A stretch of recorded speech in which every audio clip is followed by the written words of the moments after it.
So या लेक्चरमध्ये आपण नेक्स्ट मेथड स्टार्ट करत आहोत, ती आहे रिड्युसिबल टू व्हेरिएबल सेपरेबल मेथड. जो व्हेरिएबल सेपरेबल आपण लास्ट लेक्चरमध्ये पाहिला, त्या आणि या मेथडमध्ये फक्त एक छोटासा फरक आहे. आपल्याला एक छोटंसं सबस्टिट्यूशन करायचं असतं. ते सबस्टिट्यूशन केल्यानंतर आपोआप तो क्वेश्चन व्हेरिएबल सेपरेबल फॉर्म मध्ये कन्वर्ट होतो. बट ते सबस्टिट्यूशन ओळखणं हा मेन पार्ट आहे या मेथडमध्ये. सबस्टिट्यूशन ओळखा, तेवढं सबस्टिट्यूट करा, बस तुमचं आपोआप व्हेरिएबल सेपरेबल होईल. इंटिग्रेशन करा, आन्सर सांगतो. So only one part is important to check which substitution we have to do. Okay, ते आपलं सबस्टिट्यूशन नीट शोधायचं आहे.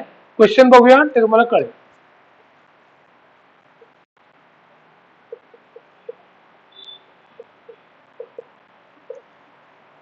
आता बघा, या क्वेश्चन मध्ये डायरेक्टली व्हेरिएबल सेपरेबल होऊ शकता का?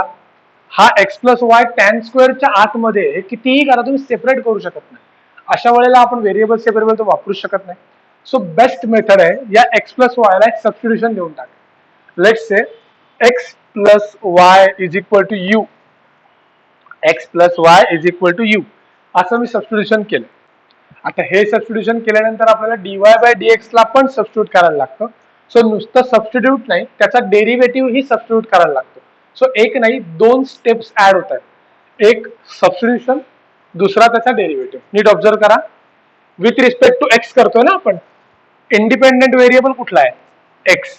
So with respect to x derivative केला तर एक्सचा डेरिव्हेटिव्ह 1, वायचा डेरिव्हेटिव्ह डीवाय बाय डीएक्स आणि यू चा derivative du by dx. So हे आपल्याला सबस्टिट्यूट करायचं आहे वरच्या क्वेश्चन मध्ये.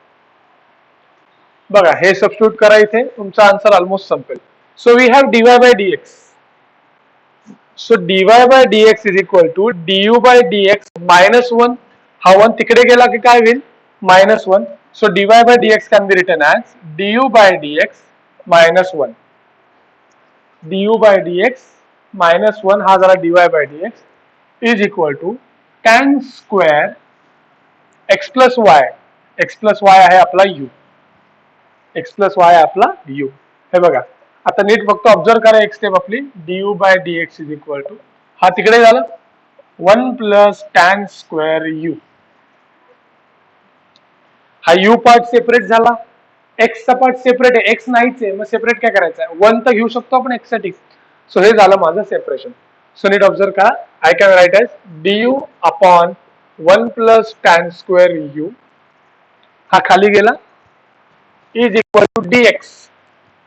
बघा, व्हेरिएबल सेपरेट. यू अख्खा यू कडे गेला, एक्स अख्खा एकटा राहिला. एक्स ला तर 1 आहे, so I can write X as independent variable, right. So हा आपण जो एक्स प्लस वाय एकत्र होता त्याला एक छोटंसं सबस्टिट्यूशन केलं, पुट केलं. एका स्टेप मध्ये आपला व्हेरिएबल सेपरेबलचा फॉर्म आलेला आहे. आता आपलं टास्क काय उरलंय? इंटिग्रेशन. आय होप तुम्ही फॉर्म्युले पाठ करायला सुरू केलेच असतील. So integrating both side. आता what is 1 plus tan square u? What is 1 plus tan square u? तुम्हाला हा फॉर्म्युला तर पाठच असेल. Sine square u plus cos square you is equal to 1. सगळ्यांना पाठ आहे. Sine square plus cos square is equal to 1 असा हा पण पाठ पाहिजे. फॉर्म्युला आहे 1 plus tan square is equal to sec square. 1 plus tan square is equal to sec square. So हे असं आहे du upon sec square U dx. Sec. Sec म्हणजे काय? आता integration of 1 upon sec square तर आपलं पाठच नाही, असं इंटिग्रेशनच नाही. But can I write sec square U as cos square U? कसं पॉसिबल आहे? 1 अपॉन सेक असतो कॉस, मग 1 अपॉन सेक स्क्वेअर झाला कॉस स्क्वेअर. अजूनही तुम्हाला इंटिग्रेशन ऑफ कॉस स्क्वेअर माहित नाही. आपण इंटिग्रेशन ऑफ कॉस करतो, पण इंटिग्रेशन ऑफ कॉस स्क्वेअर नाही केलं. हा फॉर्म्युलाच नाही आपल्याकडे. मग कसं करणार? त्यासाठी तुमच्याकडे पुढचा फॉर्म्युला तयार आहे. Cos square you is equal to 1 plus cos 2u by 2. आणि दुसरा फॉर्म्युला साइनचा पण आहे तसाच. मी सांगून ठेवतोय, कधी कुठला क्वेश्चन आला तर तुम्हाला हे सुद्धा जमलं पाहिजे. 1 plus 1 minus cos 2u by 2. हे दोन्ही फॉर्म्युले तुमचे पाठ पाहिजे. एक प्लस टाका कॉस स्क्वेअरचा फॉर्म्युला, मायनस टाका साइन स्क्वेअरचा फॉर्म्युला. सो हे असं होईल 1 प्लस कॉस 2u बाय 2 आलं, आपल्या हद्दीत आलं. आता we can solve this integration. Yes, we can solve.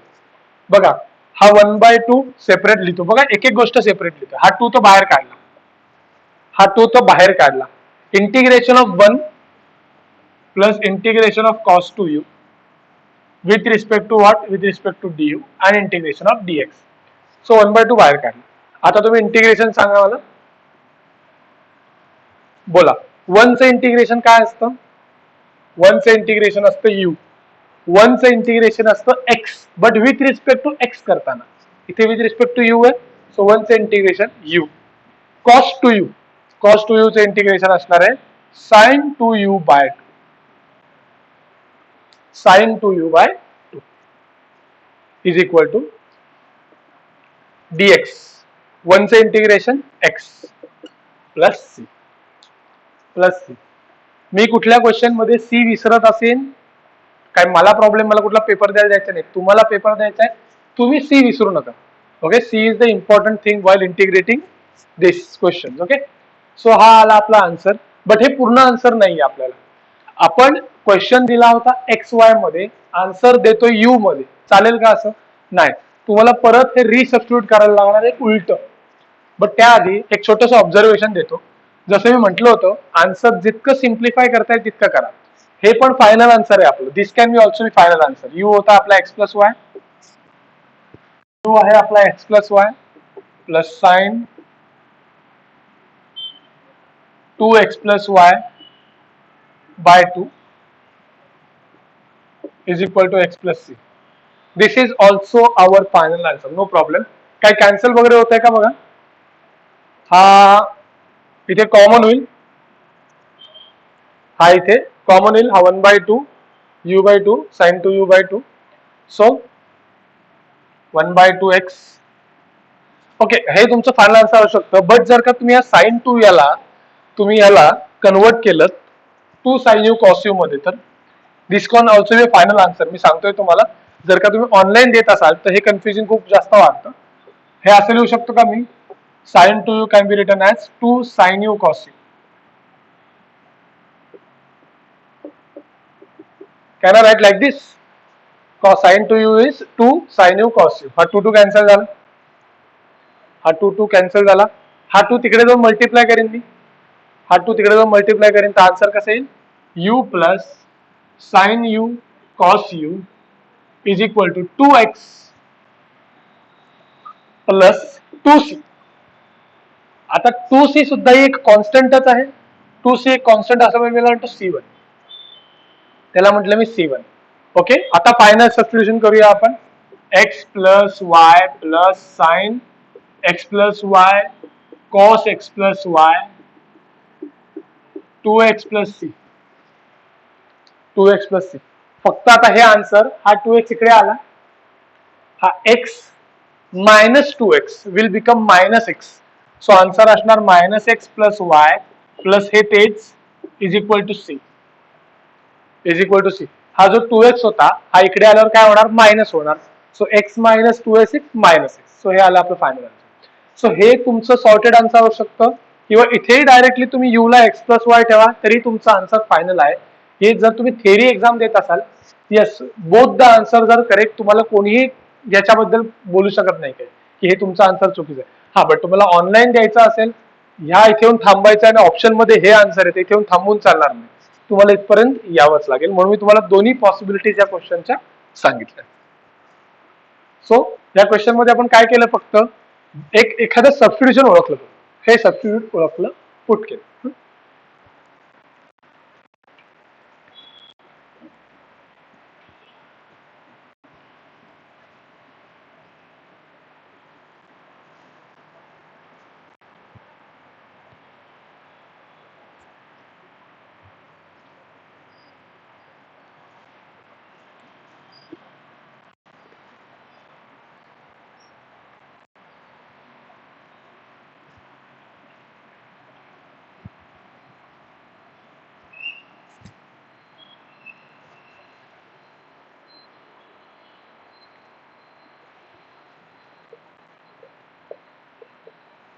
y e raised to x by y dx is equal to X E raise to X by Y plus Y square D Y.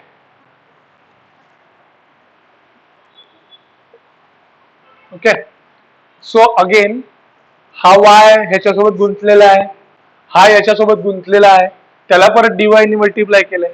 So हा question variable सेपरेबलने direct होणार नाही, but कुठली तरी एक term असते जी खूप वेळा repeat होते क्वेश्चन मध्ये, ती सबस्टिट्यूट करून आपण नक्की सॉल्व्ह करू शकतो. हो का?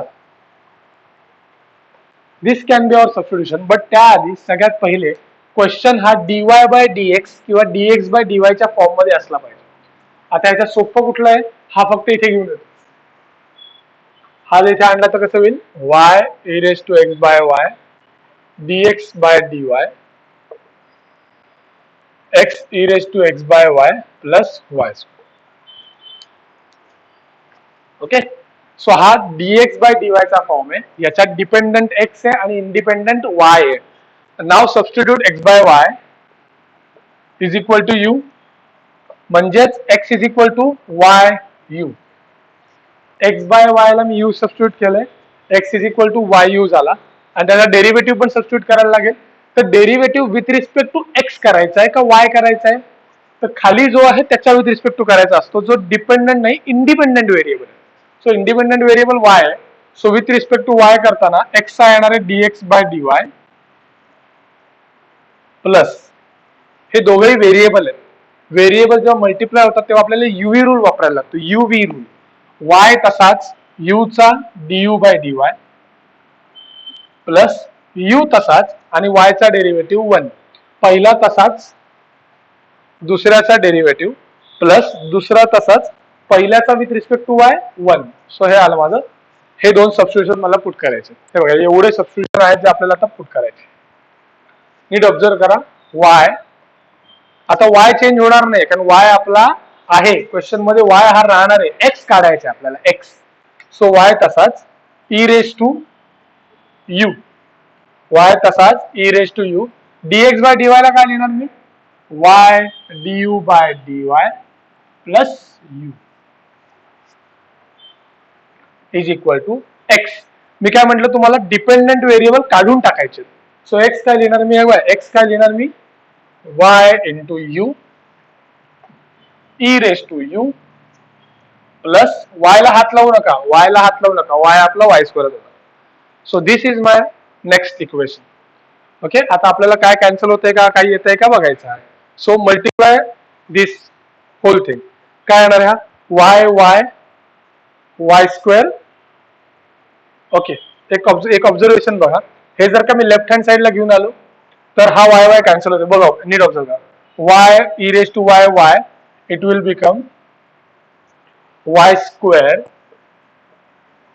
E raise to U du by dy. ही पहिली टर्म झाली. दुसरी term y e raise to U U, y e raise to U U. Next ही y u e raise to U, y u e raise to U plus y square. काय cancel होत आहे का, हे बघ हे झालंय कॅन्सल आपलं.